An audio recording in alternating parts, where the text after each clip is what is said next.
As we enter the weekend that we remember the death and resurrection of Jesus, there's a few aspects of it that underscore for me just how great his love for us is. You know, he suffered greatly for us. He was tortured beyond recognition. A cat o' nine tails was used, which is would have the leather straps with the shards of, like sharp rock or glass, and just tear the flesh off his back. A crown of thorns put on his head. They beat him. He had to carry the heavy cross, and then fell down and the Roman soldiers grabbed Simon and Cyrene to carry it the rest of the way. He had the nails hammered through his wrists and through his feet, died an excruciating death. But there are a few aspects of this that really underscore for me his great love. He could have stopped it, but he didn't. He said at one time, Jesus said, greater love has no one than this, that they laid down their life for a friend. In John chapter 10, Jesus talked about that he has the authority to lay down his life and the authority to take it up again. No one takes it from him. He's laying it down.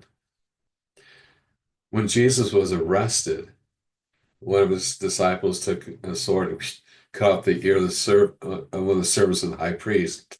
And Jesus said, stop that. Do you not know if I wanted, I could call down legions of angels, just wipe everybody out?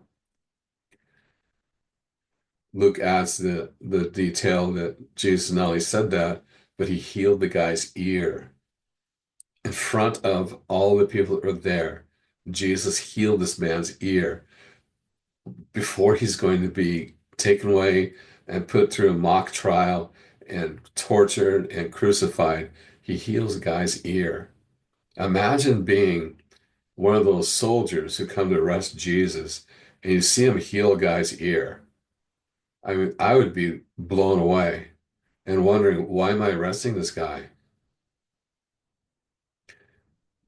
In John chapter 18, when they're going to arrest Jesus, Jesus came out to them, knowing all that was going to happen.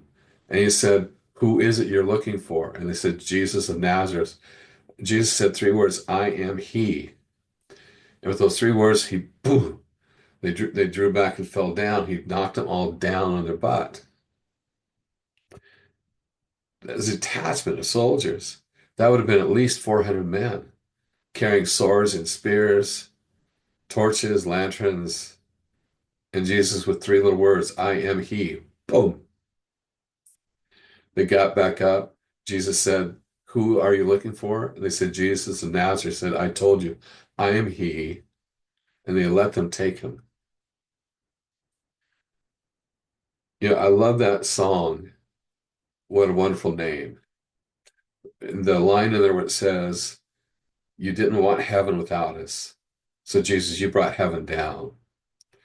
Jesus, when he's praying in John chapter 17, prayed about that. He wanted the disciples and us to see him in his glory in heaven. He wants to share heaven with us. He wants us there. We are created in his image. We were created for a relationship with God, father-child relationship with God. So Jesus came to redeem us, to rescue us from the terrible situation we're in because of our sin. In the book of Hebrews, chapter 12, it says that for the joy set before him, he endured the cross, despising its shame.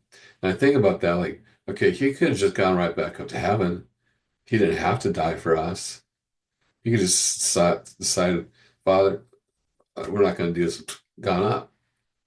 What was the joy set before him?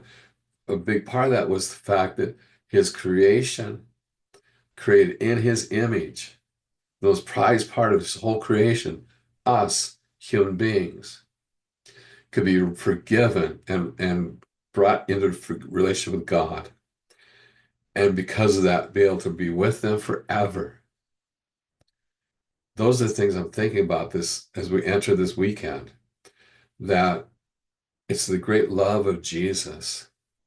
He could have stopped it all, but he didn't because of his great love for us. He wants us with him. That's why he came to die for us. He wants us to be with him. He wants us, he wants to forgive. We just need to receive it. We receive that by realizing our sin and our need for forgiveness and coming to the cross of Jesus and seeking his mercy and forgiveness and trusting in him. That's what I'm thinking about this weekend, especially as I record this on Thursday late afternoon. Right, so I think about Good Friday, tomorrow's coming, when we remember the death of Jesus, that he could have stopped it. He displayed his healing mercy right before they arrested him. He has all power, but he laid down his life. He took it back up again. He had the authority. He always has had the authority. But he did all of that because of his great love for us that we can't comprehend. We can only accept that he loves us that much. I hope you have a blessed Easter weekend. I hope it brings you closer to Jesus. And if you haven't come to know Jesus yet, you can start. You can start by praying to him and acknowledging your sin and your need for his forgiveness, and that you want him in your life. You want his forgiveness. It's always, I'll tell you, it's a step you never regret. I'm not promising anything wonderful life, but having a relationship with Jesus through all the hardships in this life, it's so worth it. Like I said, I hope you have a beautiful weekend, a wonderful Easter weekend. I hope that Good Friday is very meaningful for you as we remember the death of Jesus. But just remember that's not the end of the story, because Sunday's coming when we remember that he defeated death for us. And because of that, we have eternal hope. God bless.